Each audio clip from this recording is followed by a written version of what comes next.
C'est pas pain de mie, c'est pandémie. C'est une putain de pandémie. On va tous mourir.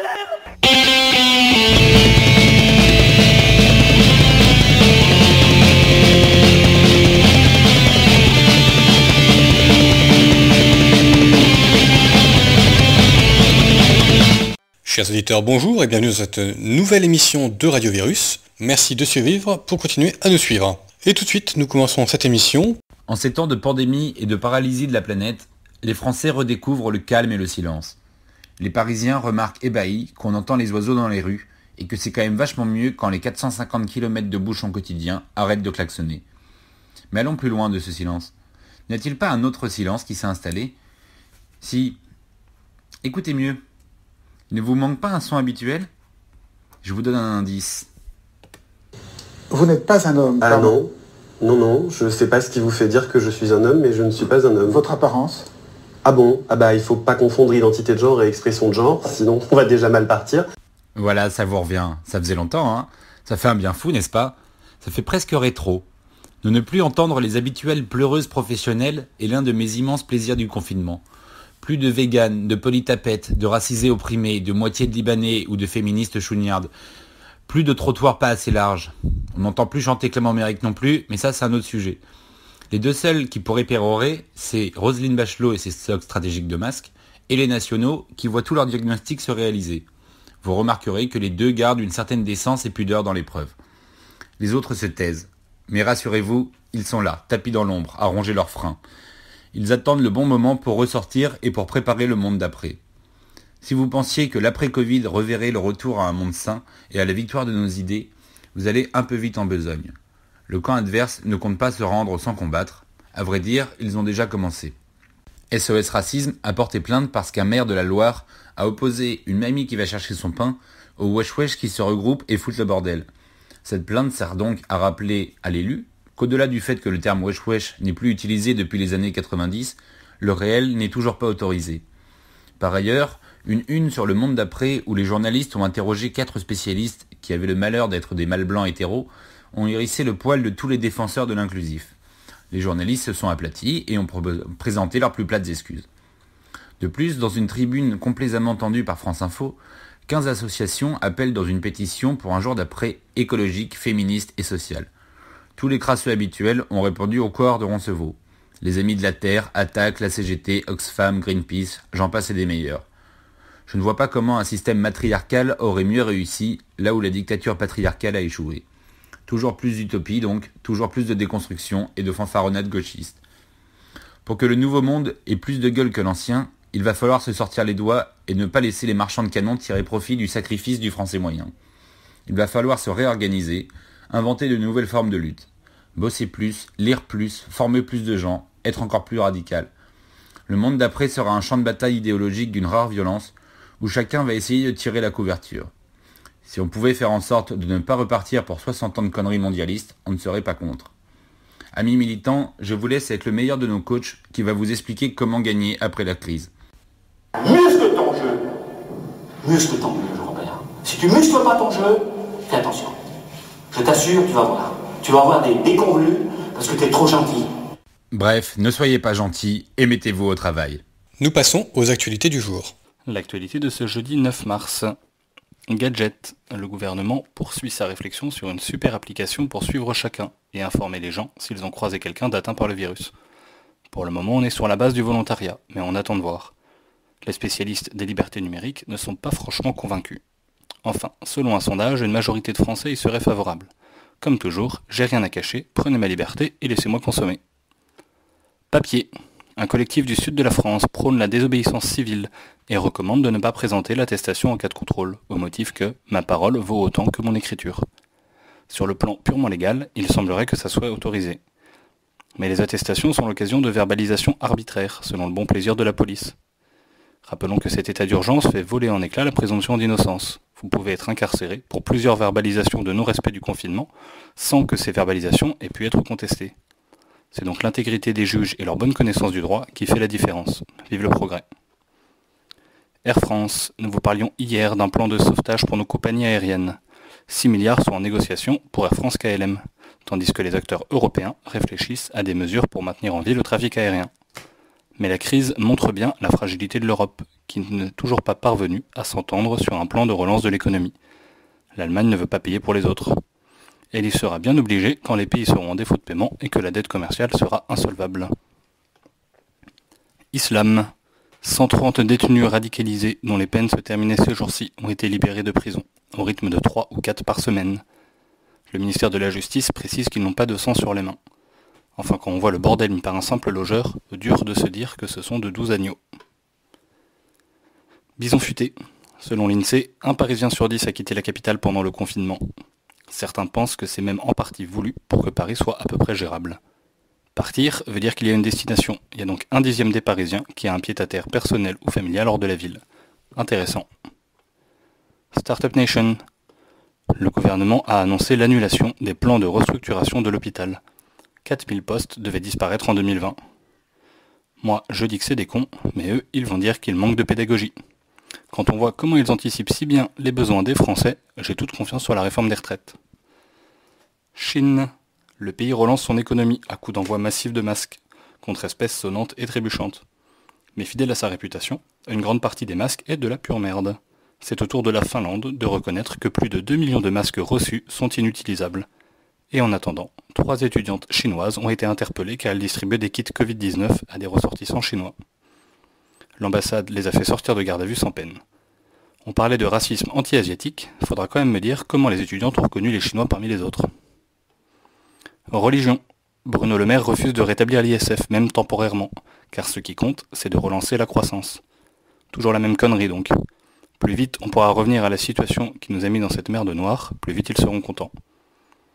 C'est là qu'on voit que toute idée de front commun de pays unis contre le virus, ça tient pas 3 secondes. Enfin, depuis le temps qu'on vous dit que la France est morte. Flic. L'intérieur manque cruellement de moyens humains et logistiques pour faire appliquer le confinement. Mais on commence à savoir pourquoi. En Vendée, une ZAD installée depuis octobre pour s'opposer à la construction d'un port de plaisance a été délogée à grand renfort de moyens. 15 voitures de gendarmes, un hélico, le PSIG, toute la smala quoi. Et ces braves gens qui étaient entre eux tranquilles vont devoir aller choper le Covid ailleurs. Intelligence quand tu nous tiens. Flic toujours. Un promeneur a eu la riche idée de proposer son postérieur à la vue d'un hélicoptère de la gendarmerie. Un message d'amour en somme. La solidarité entre gendarmes étant beaucoup trop forte, ni une ni deux, ils ont envoyé les copains au sol pour le verbaliser. Double amende, 135 € pour non-respect du confinement, 135 € parce qu'ils se promenaient sur une zone interdite. 270 €, ça fait cher la paire de fesses. C'est tout pour aujourd'hui, à demain pour une nouvelle chronique d'actu. Il est temps d'aborder notre premier point politique. Les liens qui existent entre la pensée totalitaire et la corruption du langage. Ces liens entre la pensée totalitaire et la corruption du langage expliquent la profonde aversion qu'Orwell a toujours éprouvée pour les usages stéréotypés de la langue. Cependant, si la langue de bois offre le meilleur exemple d'une pensée qui fait l'économie du cerveau, Orwell a également très bien senti que cette décomposition de l'intelligence critique était déjà largement à l'œuvre dans les sociétés libérales. Et si nous devons en juger par les formes de jargon qui envahissent à présent l'univers des médias, de l'entreprise ou de l'administration, c'est assurément un diagnostic que rien n'a infirmé. Or, si le journaliste branché, le cadre dynamique, l'expert compétent ou le gestionnaire avisé n'apparaissent plus capables de s'exprimer autrement que selon leurs règles de leur 9 langues spécifiques, il ne peut s'agir d'un point de vue orwellien d'une évolution innocente. Elle mesure en vérité l'emprise croissante que ces différents pouvoirs ne cessent d'exercer sur nos vies. C'est pourquoi les critiques et les mises en garde répétées d'Orwell contre la décadence accélérée du langage moderne, ses appels à préserver un anglais vivant et populaire, comme aussi son choix de la littérature en tant que forme privilégiée de l'écriture politique, ne doivent en aucun cas être tenus pour les signes d'un purisme maniaque et élitaire.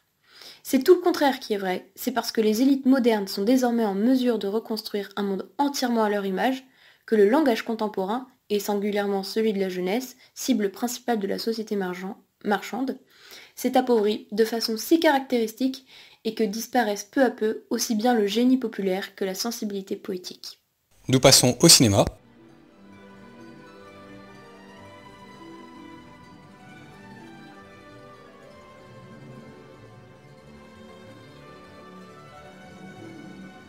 Dans la Russie du début du XXe siècle, Yuri Jivago est un jeune médecin qui tente de se faire une place dans la bonne société moscovite. Au hasard d'une consultation, il rencontre la jeune et belle Larissa Antipova, dont le charme le hantera toute sa vie. Cette dernière est fiancée à Pacha, un jeune homme enflammé par les idéologies révolutionnaires qui fleurissent en cette période de trouble. Elle est également l'amant du grand financier Viktor Komarovsky, dont la vulgarité et la puissance l'attirent autant qu'elle la révulse. Le Docteur Jivago est un film réalisé en 1965 par David Lean, sur un scénario inspiré du roman éponyme de l'auteur russe Boris Pasternak. La distribution est de qualité. Omar Sharif campe le rôle du Docteur Jivago. Il est notamment entouré des ravissantes Julie Christie et Geraldine Chaplin, la fille de Charlie Chaplin, dont la prestation à l'audition subjuguera le réalisateur. Après le chef-d'œuvre de Lawrence d'Arabie, David Lean se lance dans une autre épopée historique qui ne prend plus pour décor les sables de l'Orient, mais les steppes glacées de la Sibérie. Car le Docteur Jivago est autant un mélodrame qu'une œuvre historique. Le film nous fait traverser les événements qui ont fait basculer l'histoire de la Russie, de la Première Guerre mondiale à la fin de la guerre civile russe, en passant par la chute du tsar et l'instauration du régime soviétique. Les aspirations des personnages, leurs sensibilités et leurs projets sont emportés par le flot des événements qui les dépassent, et ils se retrouvent bien souvent, échoués et dénués de tout, dans un quelconque coin de la Sibérie où ils doivent recoller les morceaux et tenter de survivre. Le sentiment d'effondrement progressif de la situation des personnages est très perceptible grâce à la rigueur et au gigantisme des décors. Dans la première partie du film, nous découvrons la vie de la haute société russe à l'aube de la Révolution. Les belles réceptions mondaines s'enchaînent et les tenues de soirée que porte Julie Christie crèvent l'écran par leur élégance. Une petite ville sera construite pour les besoins du film afin de reproduire un quartier moscovite. Du haut de leur balcon, les bourgeois, que rien ne semble pouvoir atteindre, voient les cosaques réprimer les émeutes de la faim. Dans la seconde partie du film, la guerre puis la révolution bolchevique obligent les protagonistes à s'aventurer dans l'immensité russe. Hôpitaux militaires de campagne, trains de réfugiés et petites villes de Sibérie sont représentés avec un réalisme saisissant, nous offrant un tableau complet de ce qu'était la Russie à cette époque. L'âme slave est bien représentée. À l'image de ces fleurs éphémères qui repoussent à chaque dégel dans les plaines enneigées de Sibérie, les personnages saisissent chaque occasion de paix ou d'abondance pour s'empresser de vivre. Les passions amoureuses, révolutionnaires ou opportunistes sont vécues jusqu'au bout et bien souvent jusqu'à leur issue tragique. Le film se refuse à tout manichéisme politique. Il montre bien le fanatisme de la révolution bolchevique et les arrestations arbitraires dans l'Union soviétique. Il montre également l'aveuglement des défenseurs du régime tsariste, et dans la guerre civile, les deux camps sont à égalité dans l'horreur. Pendant tout le film, le général soviétique Yevgraf Jivago, demi-frère du docteur Jivago, qui est joué par Alec Guinness, fait figure d'ange gardien interventionniste, tantôt sévère, tantôt protecteur. L'aspect tragique du film n'est pas définitif, et la toute fin laisse entrevoir que la Sainte Russie, devenue l'URSS d'après 1945, permet une certaine stabilité dans laquelle la vie et le bonheur redeviennent une possibilité. Le malheur des protagonistes est d'avoir appartenu à une époque de transition nécessairement violente. La scène finale du barrage hydroélectrique vient d'ailleurs contraster fortement avec celle d'ouverture d'un enterrement dans une Sibérie primitive. Le docteur Jivago est le 9e plus gros succès de l'histoire du cinéma. Il est le symbole d'une époque où les cinéastes osaient se lancer dans des superproductions, alliant le grandiose et le souci du détail, l'épopée au sentiment. Un film à voir sans hésitation. Poursuivons en musique. Il n'y a pas encore eu d'opéra sur Radio Virus et c'est bien dommage. Pour y remédier, voici l'un des airs d'opéra les plus connus, l'air du catalogue tiré de Don Giovanni de Mozart, inspiré du mythe de l'un des plus grands coureurs de jupons de l'imaginaire européen, Don Juan. Nous ne vous ferons évidemment pas l'affront de vous conter l'histoire de ce célèbre séducteur, mais prenons tout de même le temps de planter le contexte de la scène de l'air du catalogue. Leporello, le valet de Don Juan, désapprouve complètement l'attitude de son maître et souhaiterait que celui-ci reste fidèle à son épouse, Donna Elvira. Cette dernière est désespérée, et Leporello tente de la consoler en lui assurant que son époux, de par sa conduite, est indigne de l'amour de sa femme. Il lui dévoile alors l'ampleur de l'humiliation en lui exposant le catalogue des conquêtes de Don Juan.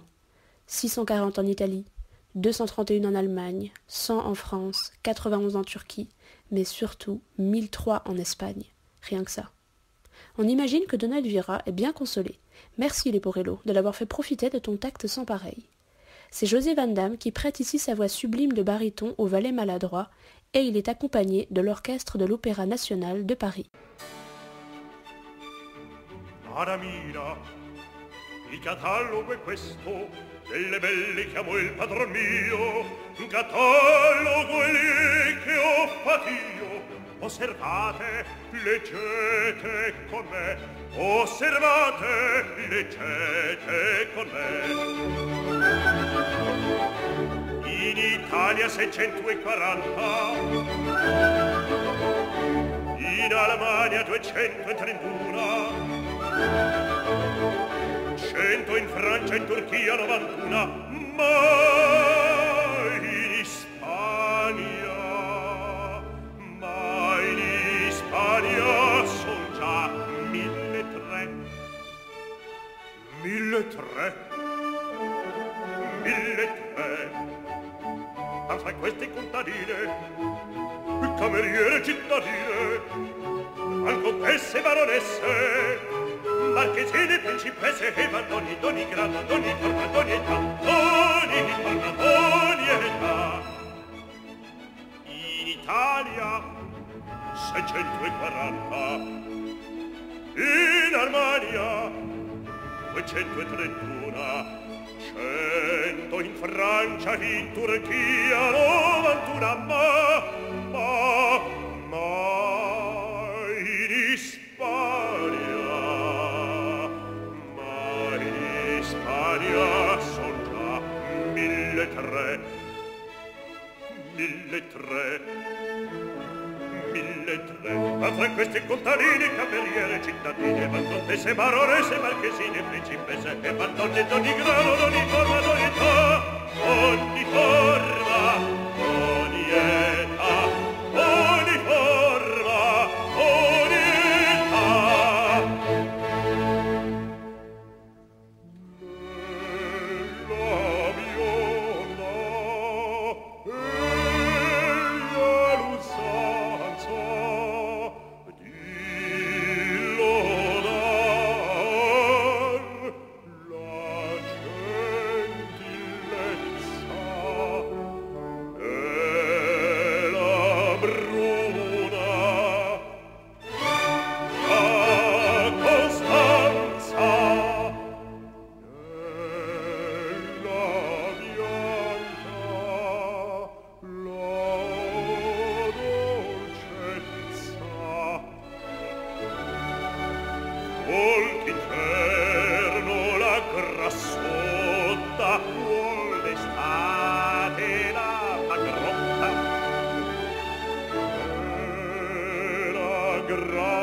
Nella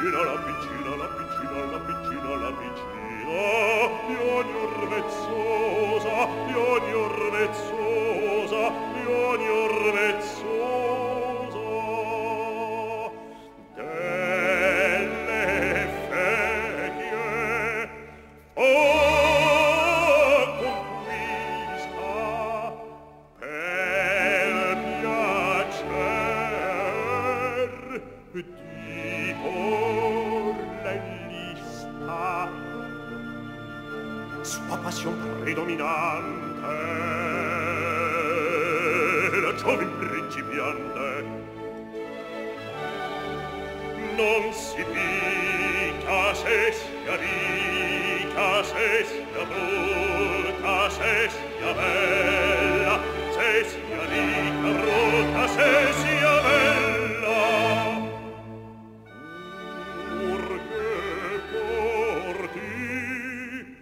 sapete quel che fa?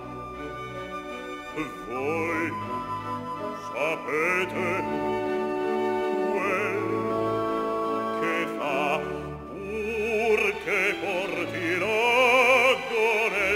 Voi sapete quel che fa, voi sapete quel che fa.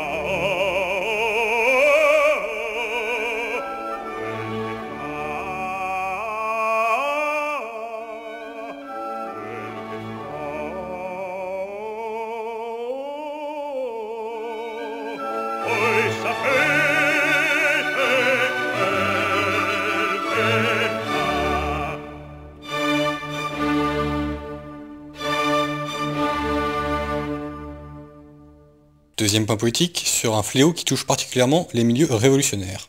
Évoquons aujourd'hui la question du romantisme.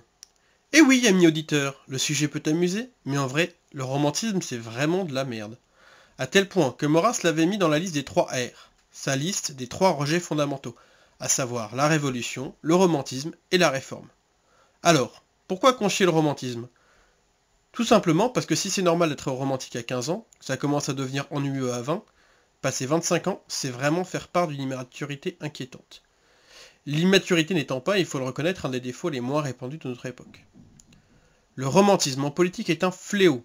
On vous laisse faire ce que vous voulez avec votre dame dans le privé, mais en politique, il faut bannir le romantisme. Pourquoi? Parce que le romantisme est le grand moteur dans la culture des combats perdus depuis 2 siècles.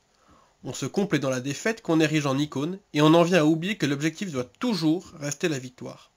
Les Chouans, Cameron, les nazis, la Charlemagne, Dien Bien Phu, les putschistes d'Algérie, à chaque fois à entendre certains, mieux vaut de beaux combats perdus que de combats simplement gagnés.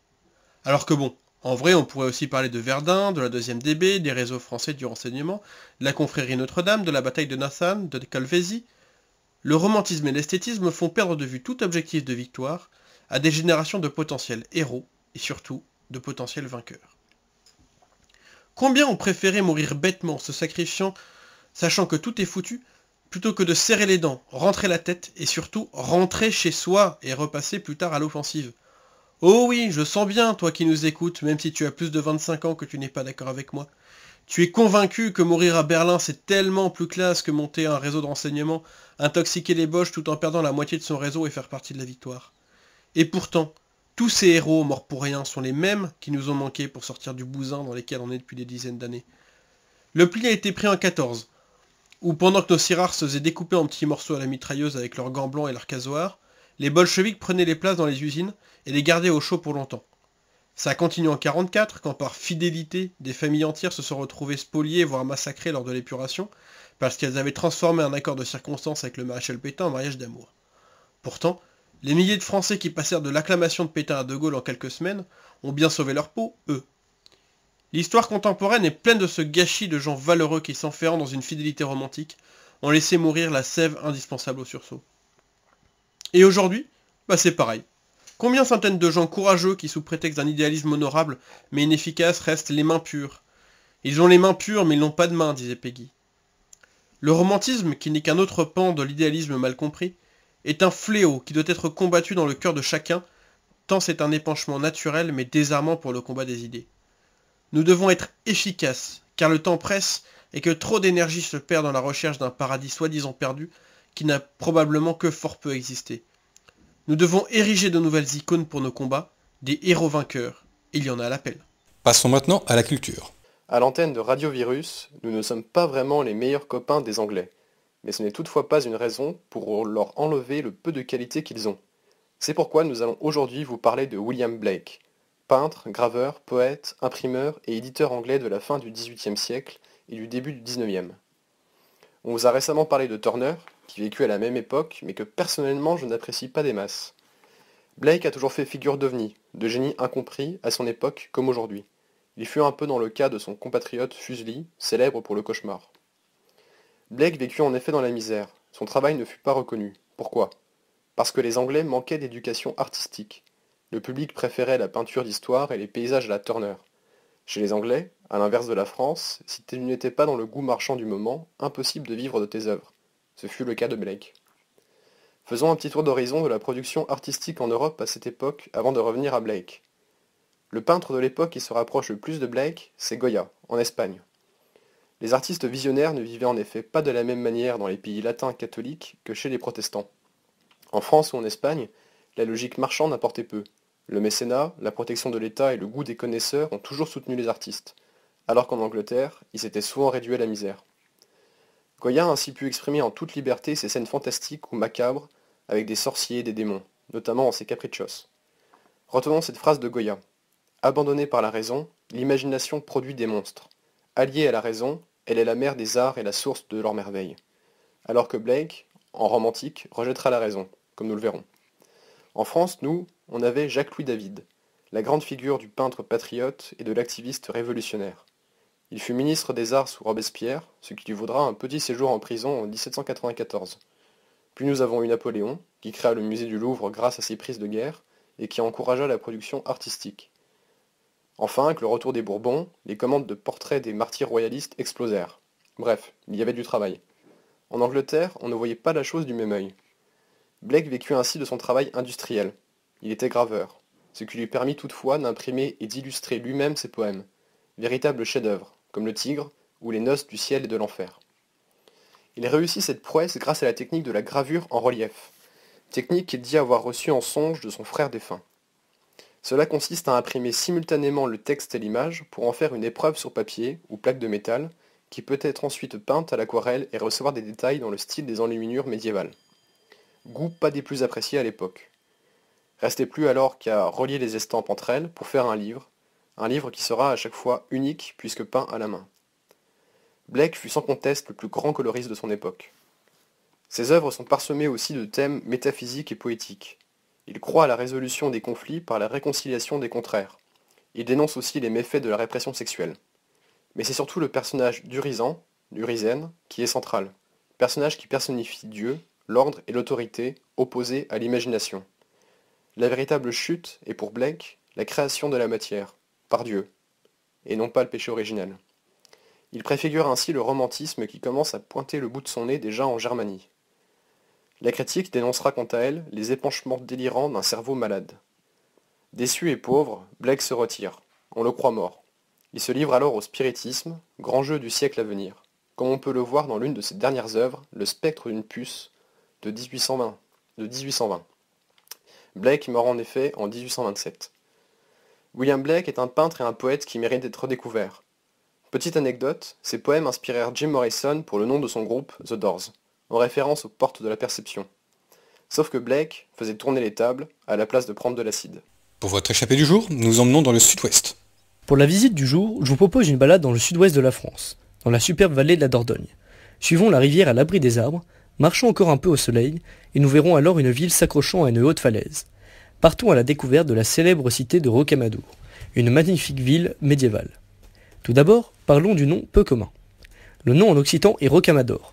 Le nom aurait ensuite été christianisé au XIIe siècle et signifierait le roc à Amadour, car le corps de saint Amadour aurait été retrouvé intact dans la chapelle mariale. Passons maintenant à la ville.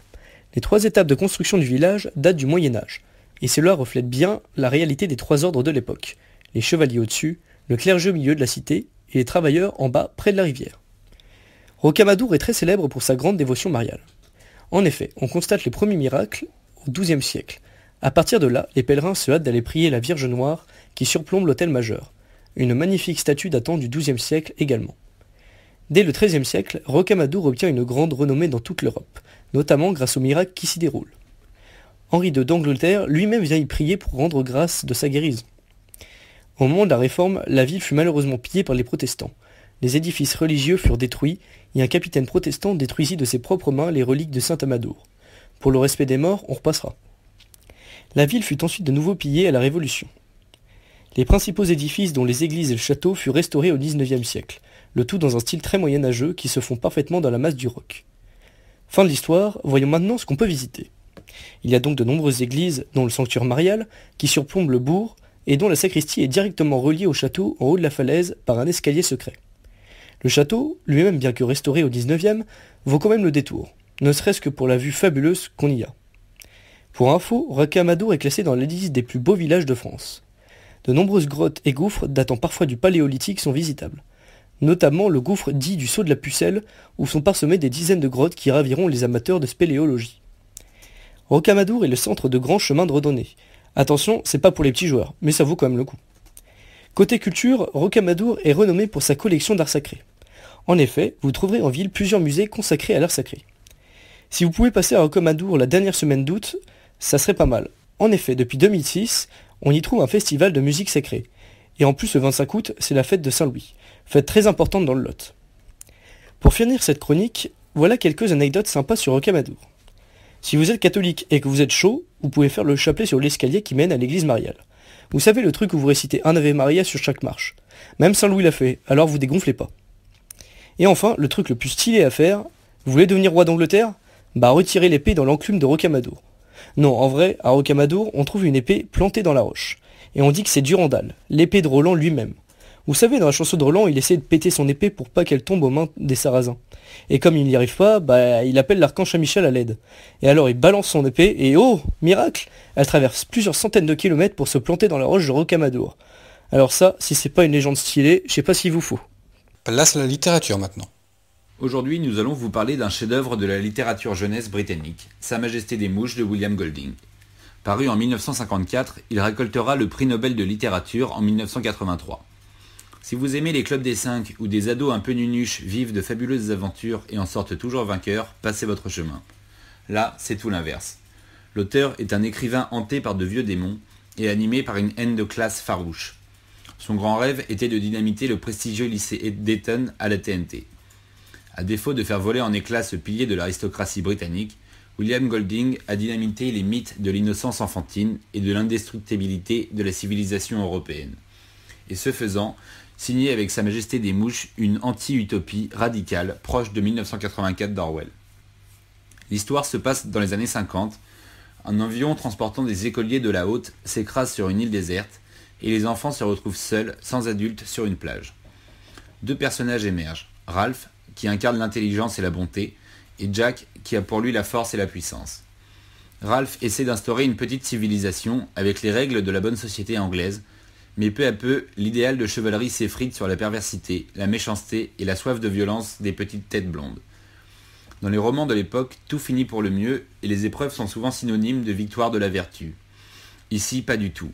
Le danger est partout, mais surtout tapis au fond de chaque enfant. Écrivant son roman à la sortie d'une guerre abominable à laquelle il a participé, l'auteur Golding fait de la régression et de l'ivresse de destruction les moteurs de l'action. Sur fond de frayeur primaire, une bête monstrueuse rôderait dans l'île, et de régression vers le tribalisme, le vernis de civilisation des petits Anglais impeccablement éduqués fond sous les effets du soleil et de la soif de pouvoir de Jack, qui impose à ses troupes le culte de la force, le reniement des principes démocratiques et l'extermination des faibles. Le bon sauvage des philosophes peut aller se rhabiller. Ici, toutes les règles sautent les unes après les autres, et la barbarie est omniprésente. Cette allégorie politique, voire religieuse, est particulièrement puissante, puisqu'elle oppose l'innocence de l'enfance et sa perversité intrinsèque. Une implacable logique veut que l'Éden initial finisse réduit en cendres, mais en cendres d'une exceptionnelle fertilité artistique. De Mad Max à la route de Cormac McCarthy, tout un pan du cinéma et du roman d'anticipation fait en effet écho à la Robinsonade désenchantée, d'un écrivain qui, pour avoir été gamin solitaire et introverti, savait quel abysse d'inhumanité pouvait affleurer sous les rires et les farces des cours de récréation. Nous enchaînons avec l'éphéméride du jour. Éphéméride du 9 avril. Il y a 1004 ans, mourait Benoît VIII, évêque de Rome. Élu le 21 mai 1012 dans le contexte particulier de la guerre de faction à Rome, il s'oppose à la famille Crescentius et à leur champion Grégoire VI, considéré aujourd'hui comme un antipape. Il ne sera intronisé qu'après avoir chassé son concurrent et de plus ne sera reconnu comme pontife qu'en avril 1013, après avoir accepté de sacrer empereur Henri II, le dernier de la dynastie des Ottoniens. Lorsqu'en 1016, les Sarrasins tentèrent de prendre Rome, il les repoussa à la tête de son armée. Beau gosse. Pour la petite histoire, à sa mort en 1024, c'est son frère Romanus, alors consul de Rome, qui monta sur le trône de Saint-Pierre, sous le nom de Jean XIX. En parlant de types qui vivent bien entourés dans des très très grandes maisons, Le 9 avril, c'est aussi le jour de naissance de Hugh Hefner. Ce digne héritier de Don Juan est un pionnier de la presse masculine. Élevé au sein d'une famille méthodiste, il préféra s'intéresser au libertinage et créa le magazine Playboy en 1953. Il est aujourd'hui surtout connu pour son amour pour les très très jeunes playmates. Il en épousa d'ailleurs une de 60 ans, sa cadette. Messieurs, soyez prévenus, le numéro Playboy de ce printemps sera le dernier en version papier. Internet, c'est vraiment la mort de la culture. En parlant de types qui font des trucs pas du tout de leur âge, le 9 avril 2009, c'est la dernière fois que Abdelaziz Bouteflika sera élu président d'Algérie sans être complètement une légume baladée en fauteuil roulant. Il sera quand même réélu en 2014 et tentera de se représenter en 2019, bien que soupçonné mort depuis 2 ans. C'est beau la dévotion au drapeau. Plus sérieusement, le 9 avril 537, cela fait déjà 1 mois que la ville de Rome est assiégée par les Ostrogoths de Vitigès. Entamée 2 années plus tôt, la reconquête de l'Empire romain d'Occident est un succès. Bélicère, le plus grand général d'Orient, a repris l'Afrique du Nord et l'Italie. Il occupe depuis peu la ville éternelle. Depuis la déposition de Romulus Augustule, en 476, c'est la première fois que l'Empire reprend pied en Occident. Bien que par d'habiles systèmes de parrainage, il ait sauvé les apparences avec des tribus barbares. Mais la victoire est de courte durée, et un chef ostrogoth de Dalmatie, nommé Vitigès, décide de diriger son armée sur Rome. Arrivé fin février devant les murailles de Rome, les Goths tentent plusieurs assauts, tous vaillamment repoussés. En représailles, Vitigès fait assassiner le Sénat romain qui siégeait depuis la fin de l'Empire occidental à Ravenne. Il conquit de plus toutes les villes stratégiques alentours. C'est dans ce contexte que Bélicère reçoit le 9 avril 537 le renfort de 4000 cavaliers uniques. C'est le point de départ de la reconquête des alentours de Rome par les forces de l'Empire, et par là même la reprise de l'ascendant sur les Goths qui mènera à la fin victorieuse du siège quelques mois plus tard. Bien que peu importante stratégiquement parlant, cette victoire éminemment symbolique aura permis de rappeler aux Ostrogoths la puissance de l'Empire et scellera quelques années plus tard la victoire contre les barbares. Chers auditeurs, merci de nous avoir suivis, et j'espère que vous avez apprécié cette émission. N'hésitez pas à la partager si c'est le cas, d'ailleurs même si ce n'est pas le cas. Je vous souhaite une bonne journée, et je vous dis à demain. Je vous laisse sur la blague du jour. C'est l'histoire d'un pingouin qui respirait par les fesses. Un jour il s'est assis, et il est mort.